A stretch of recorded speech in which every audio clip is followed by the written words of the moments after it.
Getting a refund from SHEIN can be a straightforward process if you follow the right steps. Here is a simple guide to help you navigate through it. Step 1. Check the return policy. Before initiating a return, review SHEIN return policy to ensure your item is eligible for a refund. Typically, items must be returned within 45 days of receipt and in their original condition. Step 2. Prepare your items. Gather the items you wish to return. Make sure they are unworn, unwashed, and have all original tags attached. Place them back in their original packaging if possible. Step 3. Initiate the return process. Log into your SHEIN account and go to the order history section. Find the order containing the items you want to return and click on Return Item. Follow the prompts to select the items and reason for the return. Step 4. Print the return label.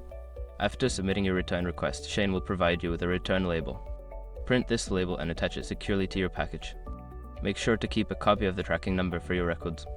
Step 5. Ship the package. Take your package to the designated shipping carrier and send it back to SHEIN. Keep the receipt and tracking information until your refund is processed. Once your return is received and processed by SHEIN, your refund will be issued to your original payment method. If you have any issues, reach out to SHEIN Customer Service for assistance.